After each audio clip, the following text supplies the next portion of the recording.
നമസ്കാരം. മോദി സർക്കാർ അധികാരത്തിൽ വന്നതിനു ശേഷം കേരളത്തിലെ ജനങ്ങളെ ഞെക്കിക്കൊല്ലുകയാണ്, പിഴിയുകയാണ് എന്നൊക്കെയുള്ള പ്രതീതിയാണ് പിണറായി സർക്കാർ കഴിഞ്ഞ കാലങ്ങളിലൊക്കെ ഉണ്ടാക്കിവെച്ചത്. സ്വന്തം ധാർഷ്ട്യം കൊണ്ട് കേന്ദ്രം അനുവദിച്ചു കൊടുത്ത ആനുകൂല്യങ്ങളൊന്നും കേരളത്തിലെ ജനങ്ങൾക്ക് അതാത് സമയങ്ങളിൽ വിതരണം ചെയ്യാതെ കൈയിട്ട് വരാൻ കഴിയാതിരുന്നതിന്റെ അമർഷവും BJP ഭരണകൂടത്തോടുള്ള വാശിയും ദേഷ്യവുമൊക്കെ പിണറായി തീർത്തത് ഇത്തരം വസ്തുതാവിരുദ്ധമായ ആരോപണങ്ങൾ നിരത്തിക്കൊണ്ടാണ്. എന്നാൽ ഈ ആരോപണങ്ങളുടെ മുനയൊടിച്ചത് കേരളത്തിന്റെ BJP പ്രസ്ഥാനത്തിന്റെ തലപ്പത്തേക്ക് രാജീവ് ചന്ദ്രശേഖറിനെ പോലെ കരുത്തനായ ഒരു പോരാളി അവരോധിക്കപ്പെട്ടതോടെയാണ്. നരേന്ദ്രമോദി സർക്കാർ ചെയ്യുന്ന വികസന പ്രവർത്തനങ്ങൾ എന്തൊക്കെയാണ് എന്ന് കഴിഞ്ഞ തിരഞ്ഞെടുപ്പ് കാലത്ത് വളരെ കൃത്യമായി കേരളത്തിലെ ജനങ്ങളെ പ്രകടന പത്രികയിലൂടെയും മറ്റും ബോധ്യപ്പെടുത്താൻ BJPക്ക് കഴിഞ്ഞതിന്റെ ഫലമാണ് തിരുവനന്തപുരം കോർപ്പറേഷൻ ഉൾപ്പെടെ BJPക്ക് ലഭിച്ചതും നിയമസഭയിൽ BJP നേതാക്കന്മാർക്ക് സ്ഥാനമുണ്ടായതും. എന്നാൽ ഇപ്പോൾ ഇതേ രാജീവ് ചന്ദ്രശേഖറിന്റെ കരുത്തിൽ കേരളത്തിലേക്ക് വമ്പൻ നിക്ഷേപ പദ്ധതി മോദി സർക്കാർ പ്രഖ്യാപിച്ചിരിക്കുകയാണ് എന്നതാണ് മറ്റൊരു വലിയ നേട്ടം. കേരളത്തിന്റെ ഉന്നത വിദ്യാഭ്യാസ ഭൂപടം തന്നെ മാറ്റിമറിക്കാൻ ശേഷിയുള്ള ഒരു വമ്പൻ പദ്ധതി. തലസ്ഥാനമായ തിരുവനന്തപുരം രാജ്യത്തെ ആദ്യ യൂണിവേഴ്സിറ്റി ടൗൺഷിപ്പുകളിൽ ഒന്നായി മാറാനുള്ള ഒരുക്കത്തിലാണ് മോദി സർക്കാർ എന്നാണ് റിപ്പോർട്ടുകൾ. വിദ്യാഭ്യാസം, ഗവേഷണം, സ്റ്റാർട്ടപ്പുകൾ, വ്യവസായം, തൊഴിൽ, നിക്ഷേപം ഇവയെല്ലാം ഒരൊറ്റ വികസന ആവാസ വ്യവസ്ഥയിൽ ബന്ധിപ്പിക്കുക എന്ന ലക്ഷ്യത്തോടെ മുന്നോട്ട് വരുന്ന ഈ പദ്ധതി യാഥാർത്ഥ്യമായാൽ അതിന്റെ പ്രതിഫലനം കേരളത്തിന്റെ സമ്പദ് വ്യവസ്ഥയിലും യുവതലമുറയിലെ ഭാവിയിലും ദീർഘകാല സ്വാധീനം ചെലുത്താൻ സാധ്യതയുണ്ട്. കേന്ദ്ര സർക്കാരിന്റെ സ്വപ്ന പദ്ധതിയായ യൂണിവേഴ്സിറ്റി ടൗൺഷിപ്പാണ് മോദി തിരുവനന്തപുരത്തിന് സമ്മാനിക്കുന്നത്.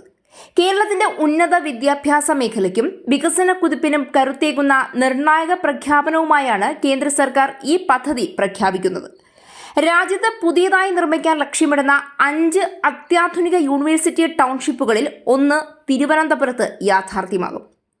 കേന്ദ്ര ബജറ്റിൽ പ്രഖ്യാപിച്ച ഈ സ്വപ്ന പദ്ധതിയിൽ തിരുവനന്തപുരത്തെ ഉൾപ്പെടുത്തിയതായി BJP സംസ്ഥാന അധ്യക്ഷൻ രാജീവ് ചന്ദ്രശേഖറാണ് വെളിപ്പെടുത്തിയത്. വ്യവസായ ലോജിസ്റ്റിക് ഇടനാഴികൾക്ക് സമീപമായി രാജ്യാന്തര നിലവാരത്തിൽ നിർമ്മിക്കുന്ന ടൗൺഷിപ്പിനായി തിരുവനന്തപുരത്തെ പരിഗണിക്കുമെന്ന് കേന്ദ്ര സർക്കാർ ഉറപ്പു നൽകിയതായും അദ്ദേഹം അറിയിച്ചു. പ്രധാനമന്ത്രി നരേന്ദ്രമോദിക്കും കേന്ദ്ര ധനമന്ത്രി നിർമ്മല സീതാരാമനും അദ്ദേഹം നന്ദിയും രേഖപ്പെടുത്തി. കേന്ദ്ര വിദ്യാഭ്യാസ മന്ത്രാലയം നടപ്പാക്കുന്ന ഈ ബൃഹത് പദ്ധതിയിൽ നഗരവികസന, നൈപുണ്യ വികസന വകുപ്പുകളും പങ്കാളികളാണ്. പദ്ധതിയുടെ അടിസ്ഥാന സൗകര്യ വികസനത്തിനായുള്ള ആകെ ചെലവിന്റെ 40% സംസ്ഥാന സർക്കാർ വഹിക്കേണ്ടതുണ്ട്. ഇതിനായി കേന്ദ്രവുമായി സംസ്ഥാനം പ്രത്യേക കരാറ് ഒപ്പിടേണ്ടി വരും. അന്തിമ രൂപരേഖ ലഭിച്ചതിനു ശേഷം ഇക്കാര്യത്തിൽ കൂടുതൽ പരിശോധനകൾ നടത്താമെന്ന നിലപാടിലാണ് സംസ്ഥാന സർക്കാർ. വിഴിഞ്ഞം അന്താരാഷ്ട്ര തുറമുഖത്തിന്റെ സാന്നിധ്യവും BSSC അടക്കമുള്ള പ്രമുഖ ഗവേഷണ സ്ഥാപനങ്ങളുടെ കേന്ദ്രമെന്ന നിലയിലുള്ള തിരുവനന്തപുരത്തിന്റെ പ്രാധാന്യവുമാണ് പദ്ധതി തലസ്ഥാനത്തേക്ക് എത്തിക്കാൻ തുണയായത്.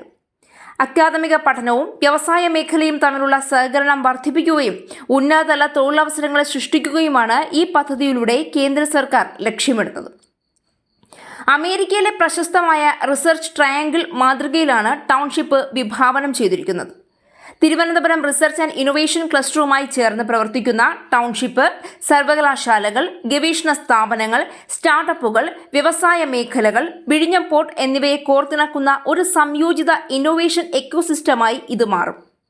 ഒരു സർവകലാശാലയെ ചുറ്റിപ്പറ്റി ഗവേഷണ കേന്ദ്രങ്ങളും സാങ്കേതിക സ്ഥാപനങ്ങളും സ്റ്റാർട്ടപ്പ് ഇക്കോസിസ്റ്റവും വ്യവസായ നിക്ഷേപങ്ങളും വളരുന്ന മാതൃക ലോകത്തിലെ പല രാജ്യങ്ങളും വിജയകരമായി ഇതിനോടകം നടപ്പാക്കിയിട്ടുണ്ട്. അതേ മാതൃക കേരളത്തിലും ശക്തിപ്പെടുത്താനാകുമോ എന്ന ചോദ്യത്തിനാണ് ഈ പുതിയ പദ്ധതി പ്രസക്തി നൽകുന്നത്. എന്നാൽ വികസന പദ്ധതികളുടെ വിജയം വിലയിരുത്തേണ്ടത് അവയുടെ ദീർഘകാല ഫലങ്ങളുടെ അടിസ്ഥാനത്തിലായിരിക്കണം. ഈ പദ്ധതി പ്രഖ്യാപനത്തിൽ നിന്ന് യാഥാർത്ഥ്യത്തിലേക്ക് എത്തുന്ന ഓരോ ഘട്ടവും കേരളത്തിന്റെ ഭാവി വികസന ചർച്ചകളിൽ നിർണായകമാകാൻ സാധ്യതയുണ്ട്.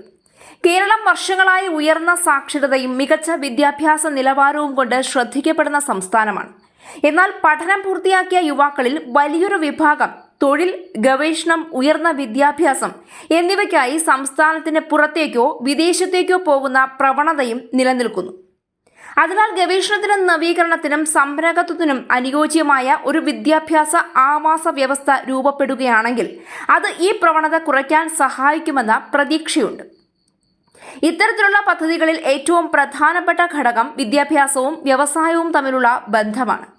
സർവകലാശാലകളിൽ നടക്കുന്ന ഗവേഷണം വ്യവസായ ആവശ്യങ്ങളുമായി ബന്ധിപ്പിക്കാനും വിദ്യാർത്ഥികൾക്ക് പഠനകാലത്ത് തന്നെ പരിശീലനവും സംരംഭകത്വ അവസരങ്ങളും ലഭിക്കാനും സ്റ്റാർട്ടപ്പ് സ്ഥാപനങ്ങൾക്ക് ഗവേഷണ പിന്തുണ ഉറപ്പാക്കാനും കഴിയുന്ന മാതൃക ദീർഘകാല സാമ്പത്തിക വളർച്ചയ്ക്ക് സഹായകരമാകും. തിരുവനന്തപുരം ഇതിനകം തന്നെ IT, ബഹിരാകാശ ഗവേഷണം, ശാസ്ത്ര സാങ്കേതിക മേഖലകൾ, ആരോഗ്യരംഗം എന്നിവയിൽ ദേശീയ തലത്തിൽ ശ്രദ്ധേയമായ സാന്നിധ്യമുള്ള നഗരമാണ്. അത്തരം നിലവിലുള്ള ശേഷികളെ കൂടുതൽ ശക്തിപ്പെടുത്തുന്ന രീതിയിൽ വിദ്യാഭ്യാസ അടിസ്ഥാന സൗകര്യങ്ങൾ വികസിപ്പിക്കാനായാൽ അത് സംസ്ഥാനത്തിന്റെ വിജ്ഞാനാധിഷ്ഠിത സമ്പദ് വ്യവസ്ഥയ്ക്ക് ഗുണകരമാകാൻ സാധ്യതയുണ്ട്. കേരളത്തിന്റെ ഭാവി വികസനത്തിൽ മനുഷ്യവിഭവശേഷിയാണ് ഏറ്റവും വലിയ സമ്പത്ത്. ആ കഴിവിനെ സംസ്ഥാനത്തിനകത്ത് തന്നെ പ്രയോജനപ്പെടുത്താൻ കഴിയുന്ന വിദ്യാഭ്യാസ ഗവേഷണ പരിസരം സൃഷ്ടിക്കാനായാൽ അത് ദീർഘകാല സാമ്പത്തിക വളർച്ചയ്ക്കും തൊഴിലവസരങ്ങൾക്കും പുതിയ സാധ്യതകൾ തുറന്നുകൊടുക്കും. വിദ്യാഭ്യാസം, ഗവേഷണം, നവീകരണം, നിക്ഷേപം ഈ 4 മേഖലകളെ ഒരുമിച്ച് മുന്നോട്ട് നയിക്കാൻ കഴിയുന്ന പദ്ധതികളാണ് ഭാവിയിലെ മത്സരാധിഷ്ഠിത സമ്പദ് വ്യവസ്ഥയുടെ അടിത്തറ. തിരുവനന്തപുരം യൂണിവേഴ്സിറ്റി ടൗൺഷിപ്പ് പദ്ധതി ആ ദിശയിലേക്കുള്ള ഒരു നിർണായക ചുവടുവയ്പാകുമോ എന്നത് അതിന്റെ കാര്യക്ഷമമായ നടപ്പാക്കലാണ് തീരുമാനിക്കുക.